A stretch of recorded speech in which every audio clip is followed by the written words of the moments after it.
তুরি মোবাইলটা কি সর্বনাশ হয়েছে, মোবাইলটা অত গরম হয়েছে। বেটা কি একটা বেটা মোবাইল কিনে দিচ্ছে বেটা, মাথার বেটা নষ্ট বেটা, কল রিসিভ করলে রিসিভ না, ওই ফেসবুকে ঢুকলে বেটা জায়গা বেটা ইউটিউবে বেটা একটা মোবাইল কিনে দিচ্ছে, মোবাইলটা লাগিয়ে বেটা আমার কপালে পুরা চাই। তোর মোবাইলটা দেওয়া যা আর আছে দুইটা প্যারাসিটামল খাওয়াই দে, দেখ ব্যাটারি জ্বরটা কমেনি বেটা, দেখ বেটা তোর মোবাইলটা।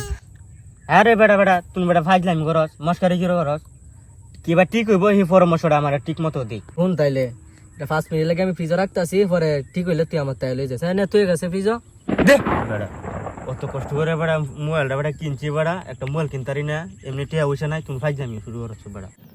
আরে ঠান্ডা দিলে গরম কমবো, ব্যাটারির প্রেসারটাও কমবো, আর তোর মোবাইলের মাথাটাও ঠান্ডা করবো। কি কইছস, মাথাটা নষ্ট করে দিছস। মোবাইল ঠান্ডা করো না আগে, তোর বাইরে আগে তোর মাথা ঠান্ডা করার দরকার। ভাই তোমরা এটা সায়েন্স করে যদি ফোন ঠিক হইতো তাহলে যে আমরা দোকানদারের ভাত থাকতো না, বুঝছো? ভাই এনে থাকলে আমার এই পাগল মানায় দিব, এই এরাতে কিছুই হইতো না। এখন যাই আপনি দোকানও যাই, আমার ফোনটা আপনি ঠিক করে দেন, আর আমি চল থাকতাম না।